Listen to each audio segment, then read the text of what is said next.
আমার ভাইয়েরা, ও শামসুল আলমের এলাকার মুসলমান, ও ভাই চোখ দুইটি একটু বন্ধ করে দেখো তো দেখি, আজকে যদি তোমার কলিজার টুকরা সন্তান যার বয়স থাকে হয়তো মাত্র 3 বছর, ও ভাই টিকতে তো পারি না, কষ্টে তো বুকটা কেমন যেন ভাই ফেটে যায়।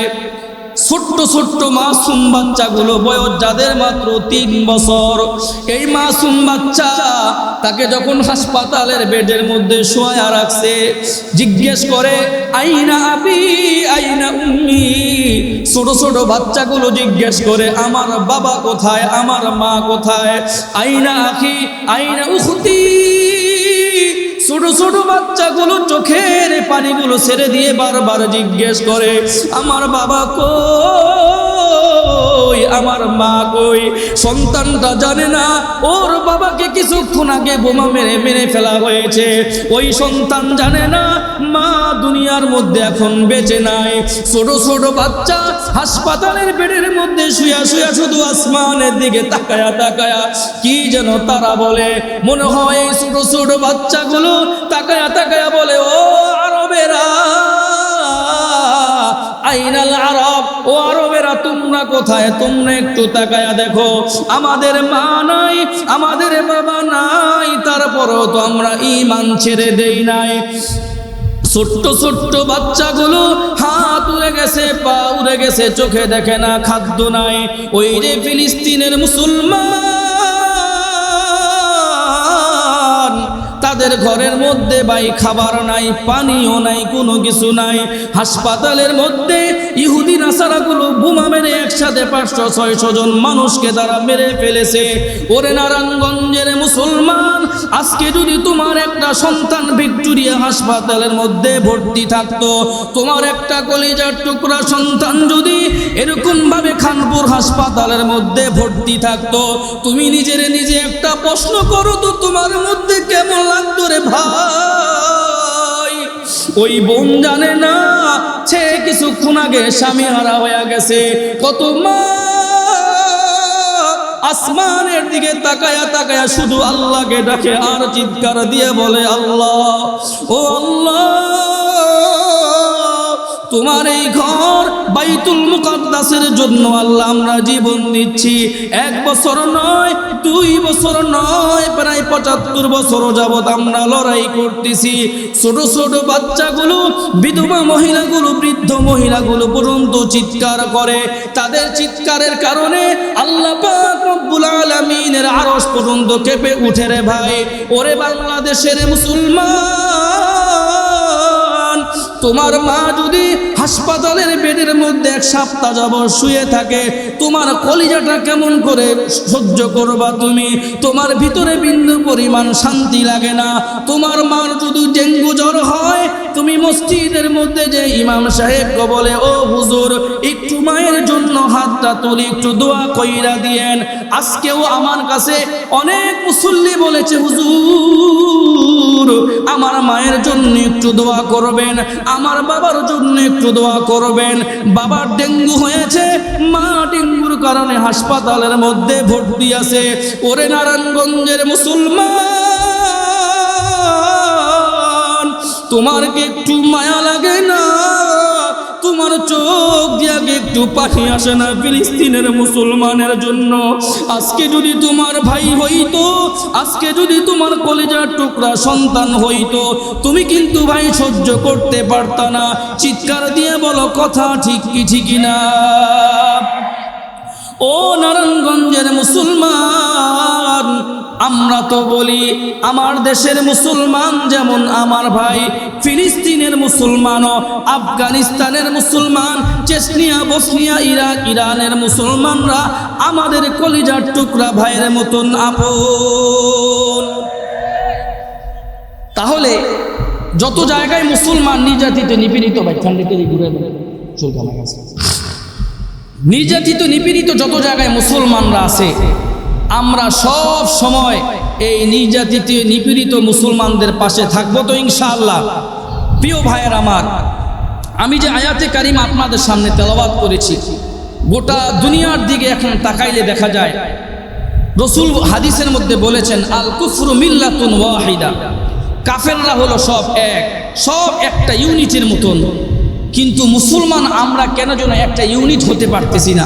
সবাই বলি বিশ্বের মুসলিম এক হও, এক হও, এক হও, কিন্তু দেখা যায় একজনে লম্বা টুপি পরার কারণে, আরেকজনে খাটো টুপি পরার কারণে, আরেকজনে সবুজ টুপি পরার কারণে দূরের থেকে দেখলেই তার দিকে বাঁকা নজরে তাকায়। জোরে বলেন আছে না নাই?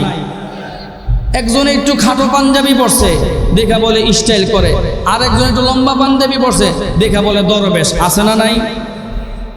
কত রকমের কথা যে আমরা বলি, মনে করি নিজেরাই সব বুঝি, নিজেরাই সব পণ্ডিত। এরকম বেশি বুঝি না লোক আমাদের দেশে আছে না নাই? কিন্তু দেখবেন আসলে কাজের কাজ যে কোনো কিচ্ছু জানে না। আল্লাহর খুশির উপর যারা খুশি থাকে এরাই হলো খাঁটি মানুষ।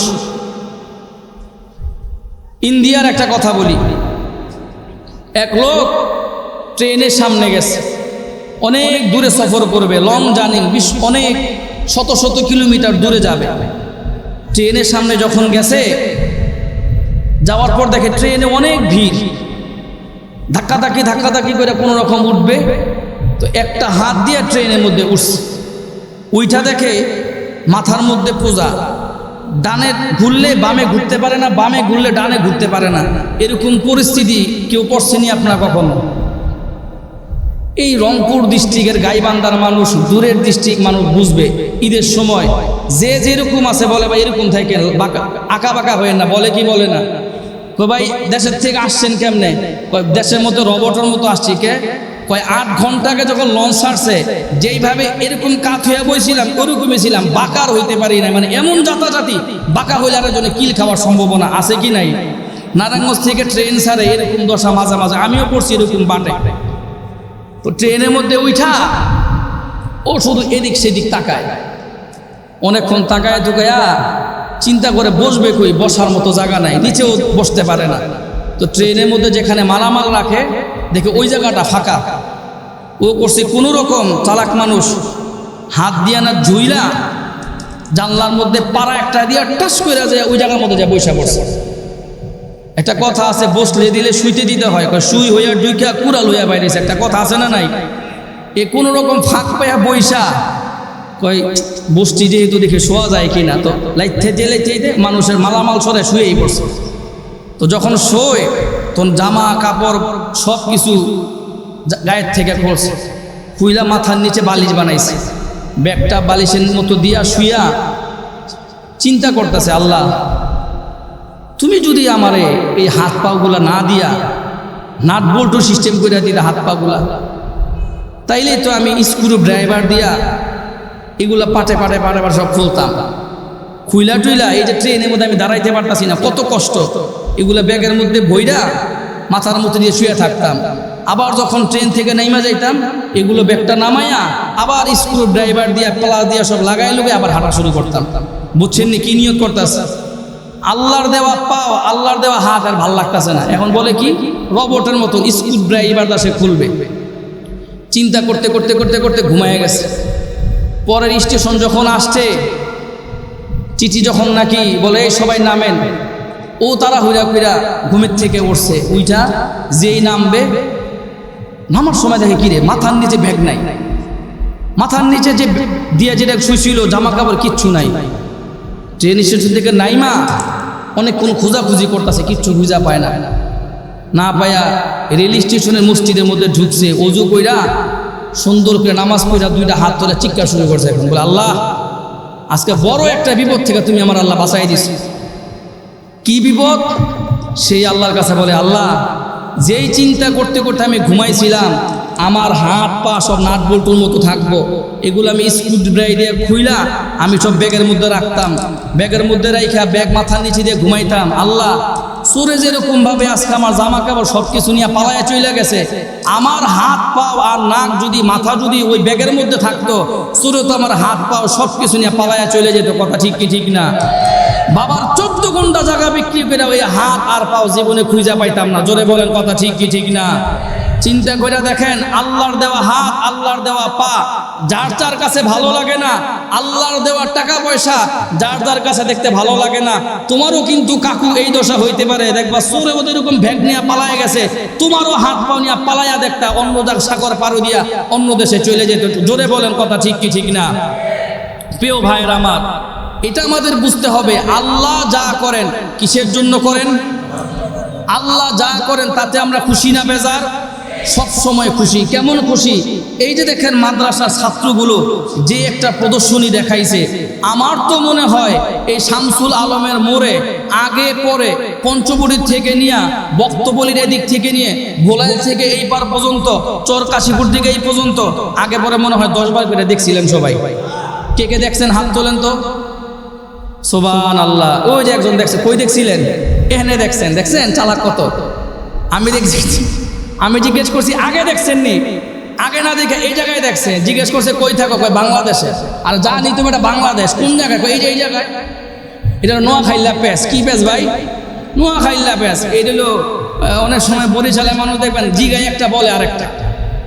আমার কথা হইল, এই যে একটা প্রদর্শনী যে দেখলেন আজকে, এত সুন্দর করে বাচ্চারা প্রদর্শনীটা দেখাইলো, কি পরিমাণ শিক্ষা দিলে, কি পরিমাণ সুন্দর একটা অবকাঠামো তৈরি করে দিলে, এই ছাত্রগুলো তো সুন্দর করে একটা প্রদর্শনী দেখাইলো, এটা দেখে আমরা খুশি না বেজার? এই মাহমুদিয়া মাদ্রাসার আমি শুইনা তো আশ্চর্য হইয়া গেছি, যখন থেকে তারা বোর্ড পরীক্ষায় অংশগ্রহণ করা শুরু করছে, বেফাকুল মাদারিসুল আরাবিয়া, তখন থেকে এই মাদ্রাসা যতজন ছাত্র ছাত্রী বোর্ড পরীক্ষায় অংশগ্রহণ করে, কেউ তারা সেকেন্ড ডিভিশনে পাশ করে নাই, সবাই ফার্স্ট ডিভিশন না, সবাই তারা লেটার মার্কে পাশ করেছে। চিৎকার দিয়ে বলেন আলহামদুলিল্লাহ। সবাই তারা লেটার মার্ক দিয়ে পাশ করেছে। প্রতিনিয়ত ছেলেরা হাফেজ হচ্ছে, প্রতিনিয়ত বাচ্চারা নিত্য নতুন জিনিসগুলো শিখতেছে। এটাতে আমরা খুশি না বেজার? সবাই বলেন খুশি না বেজার? অনেক মানুষ মনে করে মাদ্রাসায় পড়ে ছেলেরা কি শিখে। ওরে ভাই, আমি যদি এই বিষয়ে একটু একটু করে কথা বলি, আপনারা এখান থেকে বসে চিন্তাই করতে পারবেন না যে বর্তমান সিচুয়েশনে ছেলেপেলেরা পিতামাতার সাথে কেমন আচরণ করে, কি পরিমাণ খারাপ আচরণ করে ছেলেপেলেরা পিতামাতাদেরকে কষ্ট দিচ্ছে। বাংলাদেশে ঢাকা বিশ্ববিদ্যালয়ের এক সময় দীর্ঘদিন প্রফেসর ছিল, ওনার মৃত্যুর কথা হয়তো আপনারা শুনেছেন গত কয়েকদিন আগে। করুণ এক অবস্থায় বাবার মৃত্যু হয়েছে। সন্তান বাংলাদেশে নাই, মেয়েরা বাংলাদেশের মধ্যে নাই, সারা জীবনের উপার্জিত সম্পদগুলো ব্যয় করেছে ছেলে মেয়ের পিছনে। এই ছেলে পেলেগুলো কেউ অস্ট্রিয়াতে, কেউ অস্ট্রেলিয়াতে, কেউ জার্মানে। বাবার মৃত্যু হয়েছে কেমন করে? মা আগেই মারা গেছে, বাবা বাথরুমের মধ্যে পড়ে মারা গেছে। 3-4 দিন পর যখন লাশ পচা গন্ধ বের হয়েছে, বাবার লাশ দাফন করতে আসবে, এরকম সন্তান খুঁজে পাওয়া যাচ্ছিল না। আছে না নাই? এরপরে দেখেন গত কয়েক বছর আগে, গত বছর ঢাকা বাড্ডার এক কথা, বাবার লাশ বাড়ির নিচে 2 দিন পর্যন্ত পড়ে আছে। সম্পদের জন্য, একটা বাড়ির জন্য, সম্পদের জন্য, সম্পদ কে কার থেকে বেশি নিবে এটা চিন্তা করে বাবার লাশটা পর্যন্ত দাফন পর্যন্ত করতেছিল না। কথা বলবেন, কথা ঠিক কি ঠিক না? অনেক বাবা এখানেও এরকম আছেন, যেই বাবারা লজ্জায় কারো কাছে বলতে পারে না, সন্তানকে যদি বলে বাপ আমি দেখুন দিন দিন বৃদ্ধ হচ্ছি, তুই একটু কামাই কর, ছেলে বাবাকে বলে জন্ম দিছো কেন যদি খাওয়াইতে না পারো? নাউজুবিল্লাহ। জোরে বলবেন না? এই আওয়াজ হবে না, আরো চিৎকার দিয়ে বলতে হবে নাউজুবিল্লাহ। সন্তান বাবাকে বলে জন্ম কেন দিয়েছো যদি খাওয়াইতে না পারো?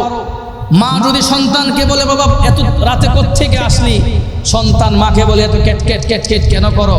প্রিয় ভাইয়ের আমার, মাদ্রাসার ছাত্ররা এতটুকু আমরা বিশ্বাস করি এরকম খারাপ আচরণ তারা পিতামাতার সাথে করে না। জোরে বলেন, কথা ঠিক কি ঠিক না? আমার ভাইয়েরা, আমার বন্ধুরা,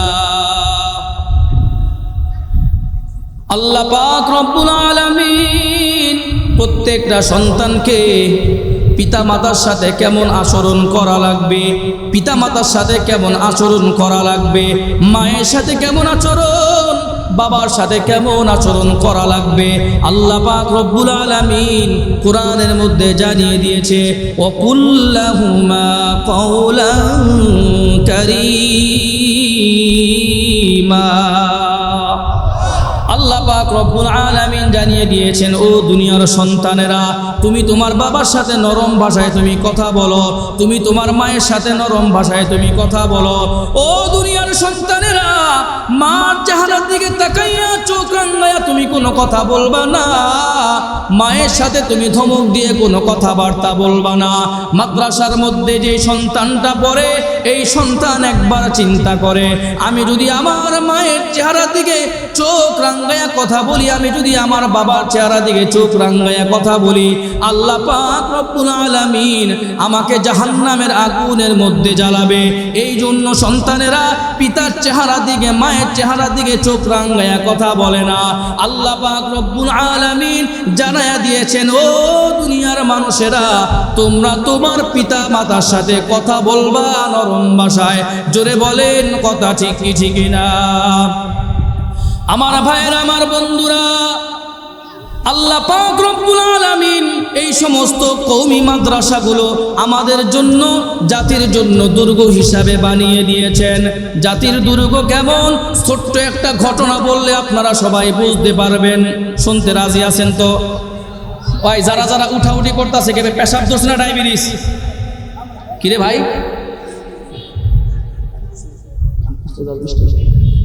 আমার ভাইয়ের, আমার বন্ধুরা, ছোট্ট একটা ঘটনা বলার মাধ্যমে আমি আপনাদেরকে একটা বিষয় বুঝাইতে চাই। হাফেজে কোরআন হইলে পিতা মাতার জন্য কি লাভ? ওই যে ঢাকা বাংলাদেশের গহরডাঙ্গা যে বড় একটা মাদ্রাসা আছে, ওই মাদ্রাসারই একটা ঘটনা বলি, ওই এলাকার একটা বাস্তব একটা ঘটনা বলি। 3-4 বছর আগের আমাদেরই একজন আলোচক ভাই মাহমুদুল হাসান ফেরদাউ যখন সেই জায়গার মধ্যে আলোচনা করতে গিয়েছিলেন, যাওয়ার পর তাকে বলা হচ্ছে, ও হুজুর, বিভিন্ন জায়গায় যেহেতু অনেক কবরস্থানের মধ্যে কবর জিয়ারত করেছেন, আসেন আমাদের এলাকার মধ্যে একটা মহিলা আছে, যেই মহিলার কবরটা একটু জিয়ারত করার জন্য আপনি যাবেন। জিজ্ঞেস করা হলো, এই মহিলাটা কি অনেক বড় আবেদা না সলিহা, কি একজন মহিলা ছিল? বলা হলো, এই মহিলাটা 4 জন হাফেজে কোরআনের মা। চিৎকার দিয়ে বলেন সুবহানাল্লাহ। 4 জন হাফেজে কোরআনের মা। এই মা গত কয়েকদিন আগে দুনিয়া থেকে বিদায় নিয়ে কবরের বাসিন্দা হয়ে গেছে। যখন তার কবর জিয়ারত করা হলো, কবরের সামনে যাইয়া আল্লাহর বান্দা দোয়া করে, আল্লাহ, তোমার যে বান্দি কবরের মধ্যে শোয়া আছে, আল্লাহ তুমি তার কবরটাকে নূরে নূরান্বিত করে দিও, তুমি তার কবরকে জান্নাতুল ফেরদাউস বানায় দিও। এরকম ভাবে যখন সন্তানেরা দোয়া করে, আলেমরা যখন দোয়া করে, মসজিদের মধ্যে ফিরে আসার পর এবার মহিলাটা যখন কারগুজারি নেওয়া হচ্ছে, গভীর মনোযোগ দিয়ে কথাগুলো শুনবেন। ও পর্দার অন্তরালের মা, ও স্টেজের সামনে বসা আমার দিনদার ইমানদার মুত্তাকি পরহেজগার ভাইরা, ও যুবক ভাইরা, মনটা একটু তুমি নরম করে দিবা। দেখো তোমার চোখ দিয়ে 2টা ফোঁটা পানি তুমি এখন মায়ের জন্য বের করতে পারো কিনা। কারণ তোমার মা,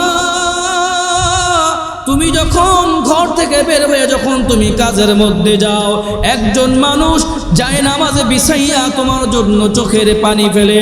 তুমি যখন গভীর রজনীতে বাড়িতে ফিরতে যখন তোমার দেরি হয়, একজন মানুষ যায় নামাজের মধ্যে বসে বসে তোমার জন্য কান্নাকাটি করে। একজন মানুষ, যেই মানুষটা বাহির থেকে ঘরের মধ্যে আসলে সবাই তাকায় হাতের দিকে। একজন মানুষ এমন আছে, যেই মানুষটা সন্তানের চেহারার দিকে তাকাইয়া জিজ্ঞেস করে, খোকারে, আজকে কি তুই কোনো খাবার দাবার খাস নাই? চিৎকার দিয়ে বলেন তো তিনি কে? আমার ভাইয়ের, আমার বন্ধুরা, মহিলাটার যখন পরিচয় দেওয়া হচ্ছে, এই মহিলাটা এই বাজারের মধ্যে একজন মহিলা ছিল। বাজারের মধ্যে দোকানে দোকানে সে পানি বিতরণ করত, কলসি দিয়ে দিয়ে সে পানিগুলো মানুষের দোকানে দোকানে পৌঁছে দিত। স্বামী অনেক আগে মারা গেছে, 4 জন ছেলে সন্তান রেখে যখন তার স্বামীটা মারা গেছে, এই মহিলাটা 4 জন সন্তানকে নিয়ে অনেক কষ্টে জীবন যাপন করতেছে। সন্তানদেরকে কেমন করে মানুষ বানাবে, চারজন সন্তানকে একজনকে হাটাজারি, একজনকে নাজির বাজার মাদ্রাসায়, এরকমভাবে চারজন সন্তানকে মাদ্রাসার মধ্যে ভর্তি করিয়ে দিয়েছে। আল্লাহ পাক রব্বুল আলামিনের কুদরত ইশারা সন্তানগুলো চারজনও যখন হিফজ কমপ্লিট করে ফেলেছে, বড় ছেলে আব্দুর রহমান ছেলেটা যখন হেদায়েতুন নাহু জামাতের মধ্যে পড়ে, 2-3 বছর পর মহিলাটা একেবারে যখন অসুস্থ হয়ে গেল, মৃত্যুর কিছু সময় আগে, মৃত্যুর কয়েকদিন আগে এলাকার মসজিদের ইমাম সাহেবকে বলে, ও হুজুর, আমার সন্তানদেরকে একটু খবর দেন, আমার সন্তানরা মনে হয় বাড়িতে আসলে আমার লাশটা হয়তো বা দেখবে, আগে আগে যদি সন্তানগুলো যদি আমার কাছে আসে তাহলে হয়তো বা শেষ দেখাটা, মায়ের দেখাটা দেখে হয়তো বা তারা বাঁচতে পারবে। সন্তানদেরকে খবর দেয়া হলো। চারজন সন্তান যখন বাড়িতে আসলো, এসে দেখে মা একেবারে মৃত্যু শয্যায় একেবারে উপনীত হয়ে আছে। মা বিছানায় পড়া অবস্থার মধ্যে মা চোখের পানিগুলো ছেড়ে দিয়ে সন্তানদেরকে বলতেছে, ও বাবা, বাবারে, তোরা 4টা ভাই, তোদের বাবা তো অনেক আগে দুনিয়া থেকে বিদায় নিয়ে চলে গেছে। আমি একজন মহিলা মানুষ, কত কষ্ট করে করে মানুষের বাড়িতে বাড়িতে ঝিয়ের কাজ করে তোদেরকে আমি টাকা পয়সা দিয়েছি, তোদেরকে জীবন ভর আমি কষ্টের মধ্যে রেখেছি, তোদের সুখ অনুযায়ী তোদেরকে আমি টাকা পয়সা দিতে পারি নাই রে বাবা, তোদের সুন্দর একটা জামা কাপড় আমি কিনে দিতে পারি নাই, দোকানে দোকানে আমি পানি মানুষের কাছে কাছে দিয়ে আসতাম, কলসি দিয়ে পানি দিতে দিতে এই যে দেখ আমার হাতটা কেমন লাল বর্ণ হয়ে গেছে। 4 জন সন্তান বসে আছে। মা বড় সন্তানকে বলে, ও আব্দুর রহমান, বাবা তুই আমার মাথার কাছে বস। একজন সন্তানকে বলে ডান পাশে বস, আর একজন সন্তানকে বলে বাবা তুই আমার বাম পাশে বস। ছোট ছেলে তালহাকে বলে, ও তালহা, তুই আমার পায়ের সামনে বসে বাবা। এবার মা বলতো, আব্দুর রহমান, সূরা ইয়াসিন তুই আমার মাথার পাশে বসে বাবা শুরু করে দে। এবার সন্তান মধু মাখা কণ্ঠ নিয়ে পড়া শুরু করে দিয়েছে, ইয়াসিন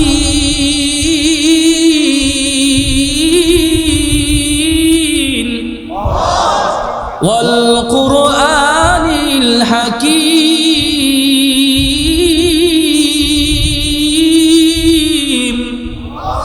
এরকম ভাবে সন্তান সূরা ইয়াসিন পড়া শুরু করে দিয়েছে।